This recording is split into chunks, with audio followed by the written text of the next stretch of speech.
Dengan saya Mangiko. Di kesempatan kali ini, saya akan bawakan sebuah cerita yang berjudul Tumbal Anggara Kasih. Bagaimana dan seperti apa ceritanya? Tak usah berlama-lama, berikut ceritanya. Anggara Kasih atau Selasa Kliwon merupakan weton raja baik dari kalender Jawa, Sunda ataupun kalender Bali. Dengan jumlah Neptu 11, Selasa 3, Kliwon 8. Mereka yang terlahir dengan weton ini biasanya merupakan orang-orang pilihan dengan segala kelebihan dan kekurangannya. Biasanya, orang yang terlahir dengan weton Selasa Kliwon, mereka merupakan orang yang menganggap segala dedemitan dengan ketidakmau ketahuannya alias bodoh amatan. Hal ini linear dengan anggapan bahwa segala macam bentuk santet serta praktik ilmu gaib lainnya tidak akan mempan kepada orang dengan weton ini. Orang dengan weton Selasa Kliwon dipercaya mempunyai daya magis tersendiri, mudah menarik dedemitan maupun para pelaku ilmu hitam. Bahkan dalam suatu tantra kuno, satu tetes darah orang dengan weton Selasa Kliwon setara dengan tumbal persembuhan 100 manusia. Itulah mengapa baik di dalam ajaran Sunda wiwitan, Kejawen maupun Bali, biasanya anak yang terlahir dengan weton ini harus melalui serangkaian adat, serangkaian upacara, karena dipercaya bahwa mereka yang terlahir pada Selasa Kliwon merupakan anak yang diberkati oleh Sang Hyang. Sedangkan untuk para pelaku ilmu hitam, mereka yang terlahir dengan weton Selasa Kliwon adalah mangsa yang cocok untuk penyempurna ilmunya. Apalagi jika anak itu mempunyai kelebihan, maka harganya akan laku di pasaran untuk beberapa tetes darahnya. Bahkan konon, ada yang berani membayar mahal untuk satu remaja yang terlahir Selasa Kliwon dan mempunyai bakat. Jika laki-laki, sebelum dia akil balik, dan jika perempuan, setelah menstruasi pertama, dan dalam kondisi perawan. Penumbalan ini bertujuan untuk ketikjayaan, kekuasaan, dan umur panjang. Bahkan tidak hanya itu, harta melimpah dan juga kebal terhadap serangan gaib juga menjadikan salah satu alasan kenapa anak dengan weton Anggara Kasih sangat dicari. Saat itu ibu kota, awal tahun 2019. Malam itu, aku, Nat, dan adikku Alma baru saja menginjakan kaki ke bilangan Sudirman. Seperti biasa, kami selalu ada satu malam untuk segera silih cat atau minum-minum cantik sambil menunggu Budi dan pacar barunya. Ju, adikku, adalah anak bontot alias yang termuda di antara kami semua. Daripada ia harus pulang dalam kondisi mabuk parah, maka kami semua memutuskan untuk ikutan jika dia mau minum-minum cantik. Ya, gimana? Namanya adik cewek, jadi harus dijaga. Karena kita tidak pernah tahu hal buruk apa yang akan terjadi. Sedangkan aku adalah kakak yang berprinsip. Sebadung apapun dia, aku harus tahu. Karena aku tidak mau dia jatuh atau terjebak dengan orang-orang yang salah. Jadi, biarkan dia badung dengan sepengetahuanku. Dan dia juga tahu kalau kakaknya tidak mempan dibohongi. Nat sibuk dengan gawaiannya. Alma sudah dari tadi keliling menyapa teman-temannya. Sedangkan aku memilih untuk menunggu Budi dan kekasih barunya. Hingga tak lama kemudian, aku merasa seolah-olah ada yang memperhatikan kami. Tapi lihat Nat biasa saja. Mungkin hanya perasaanku saja. Dari kejauhan, aku melihat Budi dan Ju. Mereka berdua kemudian menghampiri kami.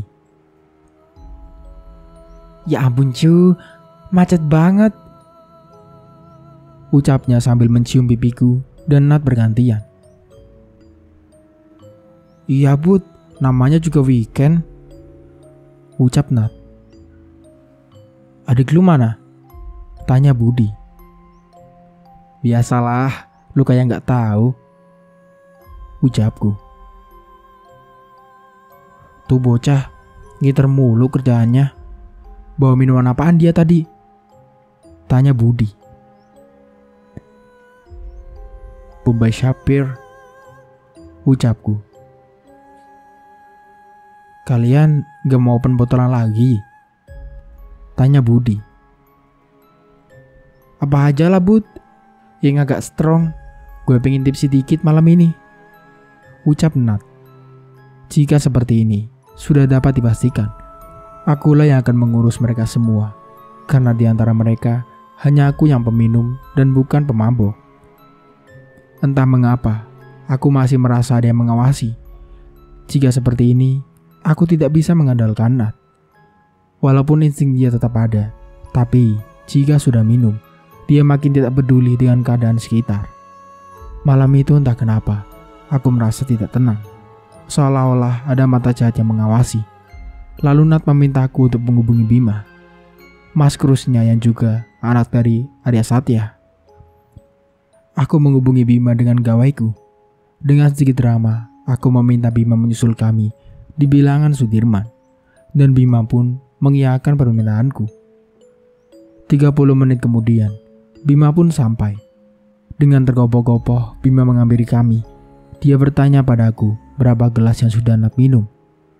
Aku sengaja bilang bahwa aku tidak tahu, karena pasti akan seru jika melihat drama mereka berdua. Kapan lagi lihat drama mereka? Dan benar saja, drama dimulai. Tapi bukan Nat dan Bima, melainkan adikku. Dia sudah meracau tidak jelas. Tapi sepintasku dengar bahwa dia mengucapkan ada orang jahat yang dari tadi melihat kami semua. Aku tahu dia mabok, tapi aku pun tahu dia benar. Hingga akhirnya kami memutuskan untuk pulang, karena waktu juga sudah menunjukkan pukul 2:30 dini hari. Bima lah yang membawa mobil Budi, karena di antara mereka semua memang hanya aku dan Bima yang masih tersadar. Yang lain sudah pada halusinasinya masing-masing.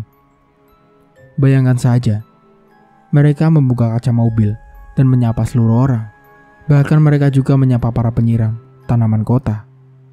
Jika itu kurang, bayangkan mereka memanggil semua orang di lampu merah dan mengajak berkenalan.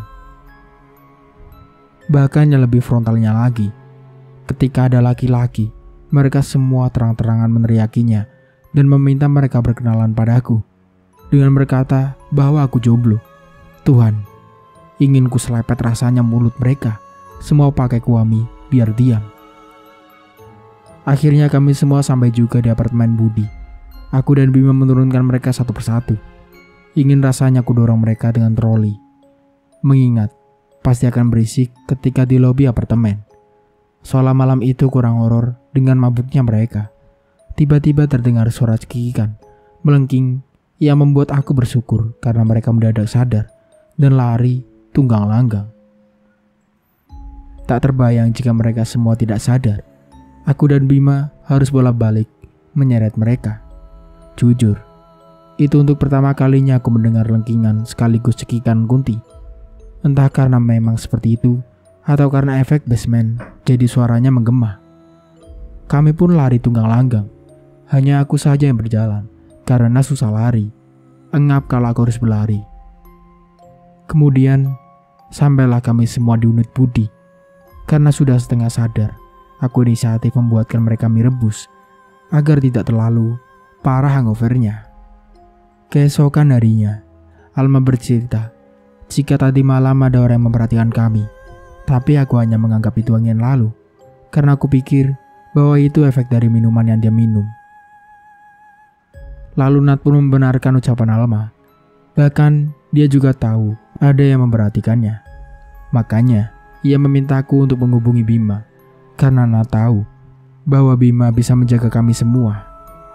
Lalu Nat berbisik padaku, "Ini aneh, Yi," ucapnya. Tapi aku menepi semuanya, karena jika bisa dilogikakan, mengapa tidak? Mungkin mereka tidak sengaja melihat kami. Tak lama, Jo pun mengiyakan bahwa cara orang itu menatap kami tidak wajar, seolah-olah ingin menelan kami semuanya. Tapi, apa iya 2019 masih ada yang kayak gitu? Tapi ya sudahlah, toh kami semua bisa pulang ke tempat Budi dengan selamat. Kami pun segera melupakan itu semua. Karena untuk apa mengingatnya jika kami tidak kenal? Lagian, bos ilmu hitam yang kami kenal juga sekarang dekat dengan Nat. Jadi apalagi yang perlu kami risaukan? Yang penting, pekerjaan kami semua harus lancar. Tak lama kemudian, Bima datang mengambil kami semua.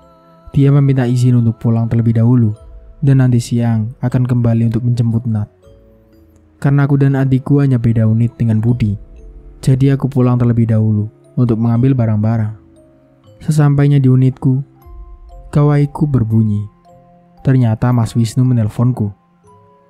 Mas Wisnu meminta aku berhati-hati karena ada pergerakan dari beberapa tantro kuno yang akan bangkit. Jika memang benar adanya, kenapa Arya Satya tidak memberitahu kami? Kira-kira dia tahu atau tidak? Sudahlah. Nanti juga akan ada titik temu. Jika memang mereka bangkit, kita lihat saja. Akan ada drama apa di kemudian hari. Toh, tiap manusia juga bergelut dengan drama dan karmanya masing-masing. Jadi, kenapa harus takut? Jujur, aku tidak ingin memusingkan apapun hari ini, karena aku hanya ingin tenang. Menikmati hari liburku dengan sebaik mungkin. Tapi apa bisa jika kami semua sedang berkumpul seperti saat ini? Tak lama kemudian, Cu pun berpamitan dari unit Budi karena ia harus pergi bekerja. Cu dan Budi ini unik, sepasang kekasih dengan tubuh yang tertukar. Karena Budi yang laki-laki kalah maco dengan Cu yang perempuan. Namanya Josephira, tapi kami semua manggilnya Ju. Karena aura dia yang jauh lebih maco dari semua lelaki di sekitar kami. Sepeninggal Ju, kami semua sibuk dengan pegawai masing-masing. Karena memang seperti inilah kami jika ngumpul. Kalau nggak sibuk dengan gawe, ya sibuk mencari apa saja yang bisa digibahin. Hingga tak lama kemudian, gawe Alma berbunyi. Ternyata telepon dari salah satu teman kami Danar. Seperti biasa, kami pun heboh setiap Danar telepon. Karena dia selalu membawa gorengan yang enak-enak. Bahkan, dia juga tahu warteg mana yang bisa membuat alergiku tidak kambuh. Kami pun menuliskan makanan yang ingin kami beli melalui Danar. Weekend memang waktu yang tepat untuk bermalas-malasan. Jadi, kami memutuskan untuk menitipkan pesanan kami lewat Danar. Dan tentu tidak lupa, kami menitipkan tempe mendoan buatan bibinya yang legend. Saking enaknya. Akhirnya Danar pun sampai ke unit Budi dengan membawa semua pesanan kami. Selesai makan, Danar bercerita bahwa dia kenalan dengan perempuan dari aplikasi Burung Biru. Dia bercerita bahwa perempuan ini adalah perempuan baik, seru dan asyik jika diajak berteman. Kami semua mendengarkan dengan seksama karena jarang-jarang Danar bercerita tentang lawan jenis seantusias ini. Bahkan Danar juga berkata bahwa perempuan ini sudah beberapa kali bayar Danar untuk mengantarnya kemana saja. Kami berpikir, berarti perempuan ini bertanggung jawab. Hanya saja, dari awal ketika Danar bercerita tentang perempuan ini, Alma selalu negatif thinking, hingga Nat menegurnya. Karena Nat merasa tidak seharusnya Alma berbuat seperti itu. Apalagi Danar adalah teman kami. Tidak ada salahnya memberikan Danar kesempatan. Karena prinsip kami adalah hanya kami yang boleh membuli Danar. Ketika ada yang membuli Danar selain kami, maka orang itu harus berhadapan dengan kami semua. Mungkin menurut kalian ini tidak benar, tapi pertemanan kami bertahan hingga sekarang. Akan memasuki tahun kelima. Dan ya memang, jika ada yang menyakiti Danar, kami tidak segan maju. Tinggal pilih, mau tatap muka atau main halus. Hingga akhirnya Danar ingin mengajak perempuan ini untuk hangout bersama kami semua. Di antara kami, hanya Alma yang menolak ide ini. Adikku itu bukan anak indiku, tapi insting dia selalu waspada jika ada sesuatu yang tidak beres. Itulah sebabnya jika kami buntu, kami biarkan dia. Hanya saja, aku harus menunda ide itu karena saat itu aku harus bolak-balik mengurus pekerjaanku dan beberapa kali meeting di luar kota. Kami pun sepakat jika pertemuannya akan menungguku menyelesaikan pekerjaanku terlebih dahulu. Karena pekerjaanku kali ini merupakan masa depan bagiku dan Alma. Jika tidak bisa, kami tunda. Aku sudah mewanti-wanti Alma agar ketika aku pergi nanti, ia tidak menuruti emosinya dan tidak tersulut emosinya, karena hal ini akan berpengaruh bagi kami berdua. Akhirnya kami pun mulai kesibukan dengan pekerjaanku, karena jujur, ini proyek yang sudah tahun tertunda. Jadi wajar jika harus menikmati euforia saat ini. Tapi nyatanya, euforia tetaplah euforia. Karena aku terlena, aku tidak menyadari bahwa maut sedang mengincar kami semua. Hingga tanpa kami sadari, ketegangan muncul di antara kami semua. Perpecahan sudah mulai dapat dirasakan antara kami semua, mendadak kehilangan percayaan satu sama lain. Bahkan hanya hal sepele bisa menyebabkan kami adu mulut yang tidak dapat kami elak. Bahkan aku nyaris memukul Alma. Hal yang tak pernah aku lakukan, sekesal apapun terhadap adik perempuanku satu-satunya. Sebadung apapun dia, aku tidak pernah mengangkat tanganku, karena ia tahu jika aku marah, aku hanya akan berdiri dari duduk dan mengomel tanpa henti. Hingga akhirnya membuat ia pergi dan membanting pintu unit kami. Hingga membuat tetangga kami melongokkan kepalanya dari unit mereka masing-masing. Itu adalah hal yang pertama kali aku lakukan padanya. Entah setan apa yang sedang merasukiku. Hingga kemudian, seolah-olah kesialan itu kurang. Aku mendapat telepon bahwa ada cancel terhadap salah satu pekerjaan kami, yang menyebabkan kami kehilangan sedikit kepercayaan dari salah satu grup hotel ternama. Malang tidak dapat ditolak, untung tak dapat diraih. Jujur, di saat itu aku ingin menangis, tapi entah kenapa aku tak bisa. Aku hanya bisa terdiam dan merasakan sesak di dadaku. Proyek yang seharusnya dapat kami gunakan untuk modal awal usaha rumahan kami harus terputus begitu saja, dikurang 1 hari dari hari H. Aku hanya bisa terdiam, mengingat bagaimana klien tersebut membatalkannya. Dengan seenaknya dia berucap, "Ya sudah mbak, cancel aja." Bisa kalian bayangkan, memperoleh kepercayaan itu susah, apalagi untuk urusan pekerjaan. Bahkan temanku tidak dapat dihubungi. Mereka tidak tahu perjuanganku untuk mendapatkan tender itu seperti apa. Melobi banyak pihak, bahkan mendapat tekanan dengan pihak hotel pun tidak mudah. Tapi semua hancur sekejap dengan ucapan, "Ya sudah mbak, cancel saja." Ketika Alma pulang, dengan berat hati aku harus menyampaikan hal ini padanya. Kami berduanya terdiam, karena kami tahu bahwa tabungan kami sudah menipis, dan ini adalah harapan kami berdua. Tidak sepatah kata pun keluar dari mulut kami berdua, hingga akhirnya ajengan atau bapak angkat kami datang ke unit kami. Di depan beliau akhirnya kami menangis jadi-jadinya, mengungkapkan segala kekecewaan, kemarahan, dan kekesalan kami berdua dengan tangisan. Karena kami hanya bisa menangis, tidak sanggup bercerita. Hingga ajengan berpesan bahwa kami jangan sampai kehilangan kepercayaan satu sama lain. Kami harus bisa meredakan ego kami masing-masing. Sebutlah itu toxic positivity, tapi entah kenapa, jika keluar dari bibir ajengan kami, menenangkan. Alma merupakan spons. Kalian tahu kan spons? Bisa menyerap energi, bahkan tidak hanya energi baik, energi buruk pun dapat dia serap. Hal inilah yang kadang membuat kami kalang kabut, karena jika ia sudah menyerap energi negatif dari ilmu hitam, kami semua akan merasakan dampaknya. Tak jarang, Alma ini justru membuat orang yang berniat jahat terhadap kami justru menyerang dia. Dan ketika dia tahu, dia akan mengomel tanpa henti seperti kelinci di iklan baterai ternama yang tidak akan berhenti. Entah kami harus bersyukur atau kami harus kesal, karena tak jarang jika dia sudah seperti itu, dia akan emosi tak jelas, cranky. Dan nantinya jika sudah tenang, dia akan bilang. Hal terakhir dan kejadian yang membuat kami semua kebingungan ketika satu persatu anak buahku terkena sakit kulit ketika aku akan mendatangani proyek dengan salah satu daerah di pesisir Pulau Jawa. Dan disinilah tumbal Anggara Kasih dimulai, tepat 3 bulan setelah kejadian hilangnya kepercayaan dari grup hotel tersebut. Walaupun mereka tidak membatalkan kontrak, tapi kami harus menerima larangan cancel ketika memesan hotel mereka.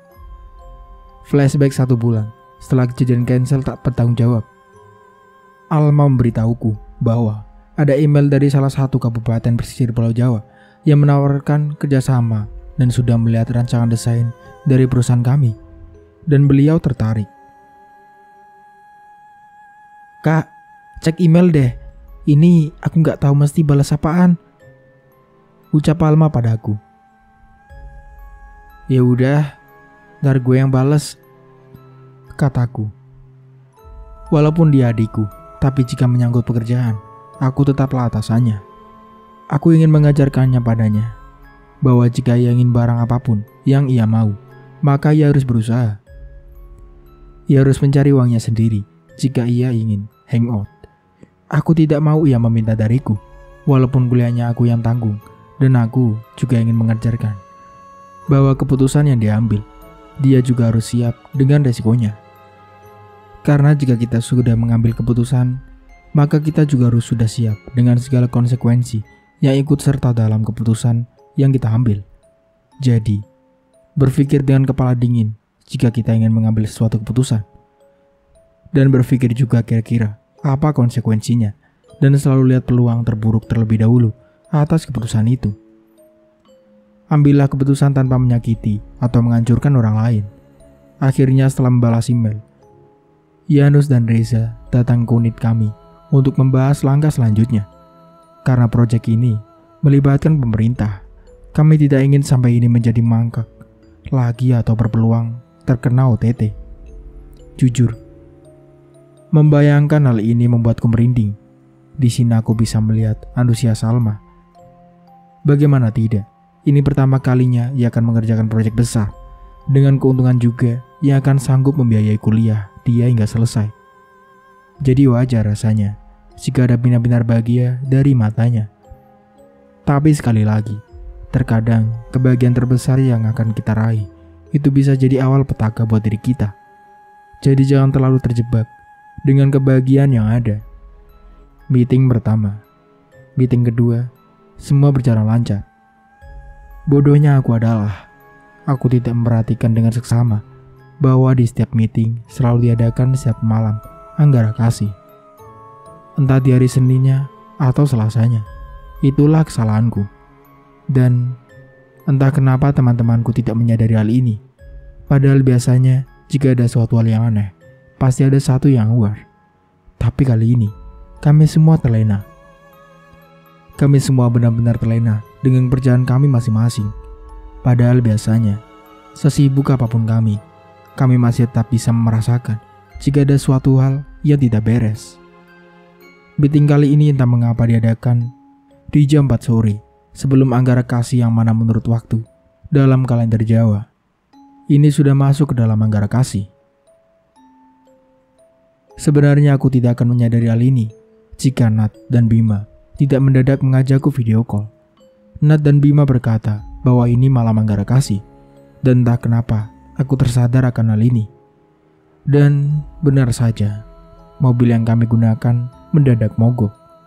Belum lagi, dari awal keberangkatan, Alma tak henti-hentinya mengomel, seperti bocah kebanyakan menenggak McLaren 60. Tapi sayangnya, sebelum berangkat, kami hanya minum susu dan teh. Tidak ada minuman aneh-aneh. Aku yang biasanya selalu membaca situasi, seolah-olah terprovokasi dengan kelakuan Alma. Karena insiden mobil mogok, maka aku menugaskan Yunus dan Alma untuk pergi ke salah satu pusat perbelanjaan ibu kota. Di bilangan Tamrin sampai Sudirman. Sedangkan aku dan Yuda memilih menunggu montir untuk membereskan mobil. Kemudian kami akan menyusul. Namun karena macetnya jalanan ibu kota, hingga montir baru datang ketika meeting itu telah selesai. Dari dulu aku memang lebih suka bekerja dengan kaum Adam. Entah mengapa lebih enak aja jika kerja dengan mereka. Bukannya aku tidak takut dilecehkan, tapi jika aku sendiri lebih gahar dari mereka, pasti mereka akan berpikir ulang. Rata-rata yang bekerja denganku adalah yang bahkan mereka tidak menganggapku perempuan. Dan entah mengapa kami klop satu sama lain, terlepas dari segala drama setiap pekerjaan. Malam itu kami memutuskan pulang, sedangkan Alma memilih pergi ke salah satu klub di ibu kota. Tenang, aku selalu tahu pergerakan adikku. Bukan aku tidak percaya padanya, aku hanya tidak percaya dengan teman minumnya. Dan malam itu, aku pun pulang ke unitku. Tapi anehnya, kakiku justru melangkah ke unit Budi. Ternyata di sana sudah ramai manusia. Bahkan ternyata, Budi baru saja mengumumkan jika ia akan menikah dengan Ju. Karena ini pengumuman besar, dan besok aku harus berangkat ke kota Lumpia. Karena urusan pekerjaan sekaligus mudik. Makanya, aku menelepon Alma melalui gawaiku. Jangan sampai dia tidak kami kabari, karena dia akan mengamuk sejadi-jadinya. 30 menit kemudian, Alma pulang. Dan yang benar saja, baru memasuki unit Budi, dia sudah ngamuk. Bahkan kami butuh beberapa menit untuk menyadari bahwa itu bukan Alma, tapi ada hal lain. Nat menyentuh pundak Alma, tapi ternyata ia terpelanting. Bahkan butuh beberapa orang untuk membuat Alma diam. Bagaimana tidak? Ini baru pertama kalinya ia kesurupan. Apalagi, ini bukan sembarangan. Ini suruhan orang. Kesurupan berupa kiriman ini berbeda dengan yang kesurupan biasa. Karena terkadang mereka juga bisa membaca ayat suci seperti biasa kita baca. Butuh trik dan fokus untuk membuat mereka keluar. Apalagi jika ternyata kiriman ini merupakan perjanjian. Kiriman dengan perjanjian. Ini biasanya jika isi empunya perjanjian tahu bahwa yang dihadapi juga mempunyai ilmu kebatinan, atau lebih gampangnya anak indigo. Tapi anak indigo pun bukan yang asal, bukan yang dibuka paksa atau belajar, melainkan mereka yang indigo murni dan mereka yang terikat perjanjian, hanya tunduk pada satu majikan saja.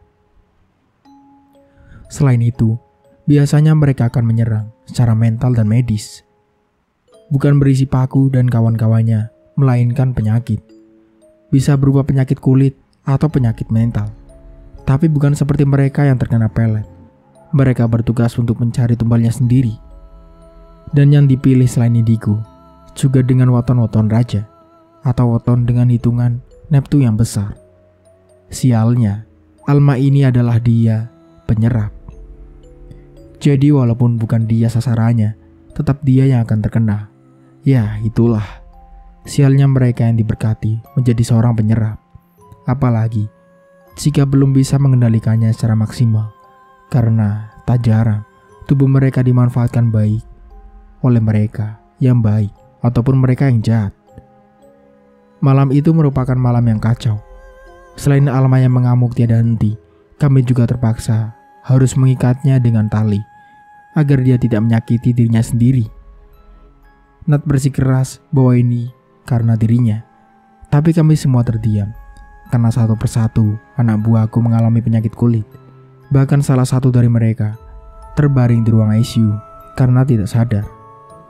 Ini sudah tidak wajar dan aku harus membawa Alma untuk senepi. Karena jika tidak, maka teman-temanku yang akan menjadi korbannya. Ya, walau aku tahu ini memang terjadi karena Alma menyerap energi Nat tanpa ia sadari, hingga membuat si pengirim salah sasaran. Tapi tetap saja, ini tidak bisa dibiarkan. Harus ada yang menyudahi ini semua, karena jika tidak, nyawa kami semua taruhannya. Aku memutuskan untuk mengajak Alma nepi keesokan harinya. Tapi ternyata menurut ajengan, hanya aku sendiri yang harus berangkat. Dan Alma biarkan saja dengan teman-temanku yang lain. Toh, ada Nat yang bisa menjaga Alma.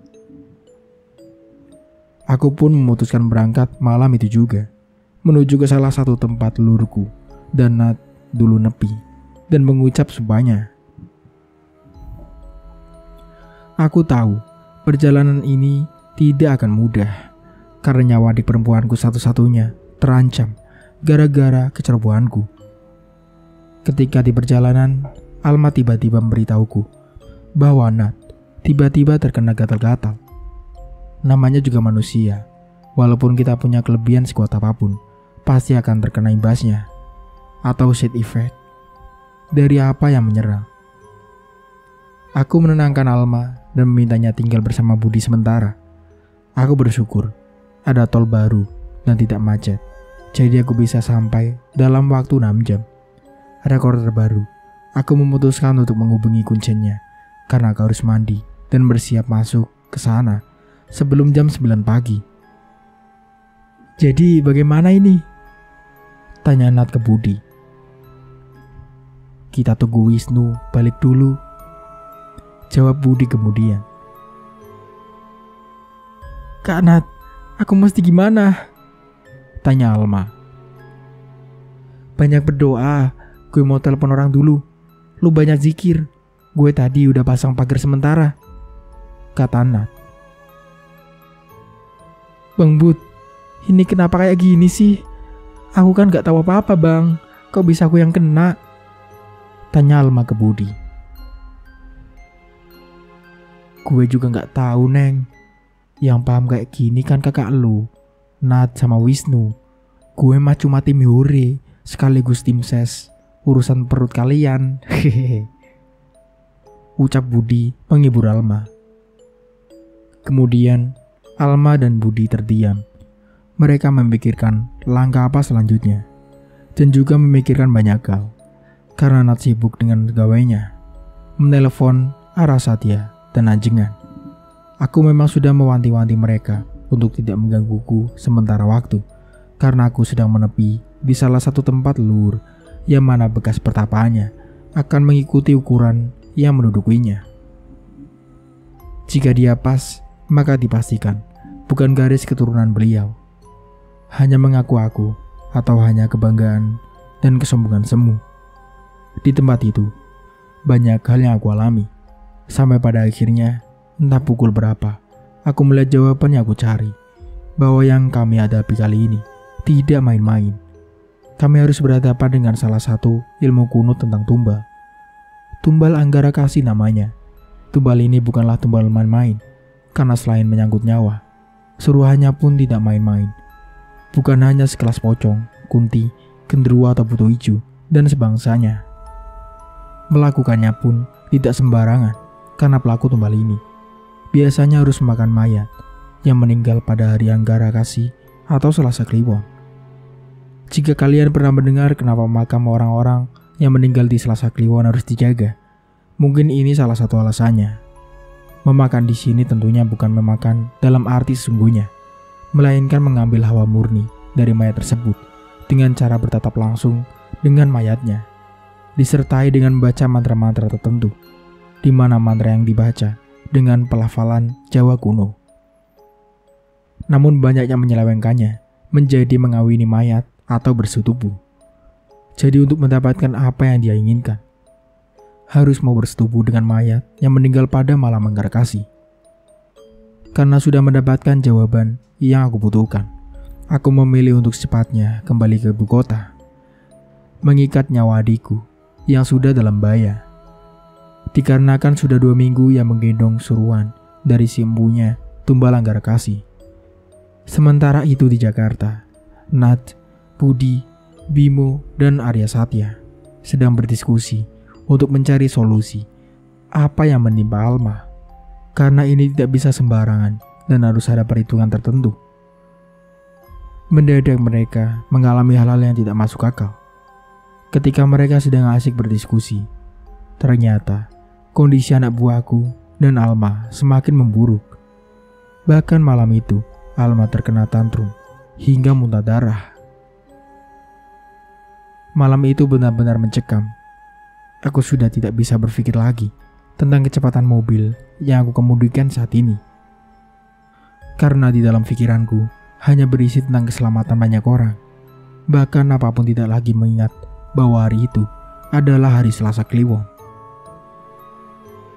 Saya cukupkan dulu ceritanya sampai di sini. Tetap nantikan kelanjutannya di video selanjutnya. Saya Mang Iko pamit undur diri. Kurang lebihnya mohon maaf. Wassalamualaikum warahmatullahi wabarakatuh.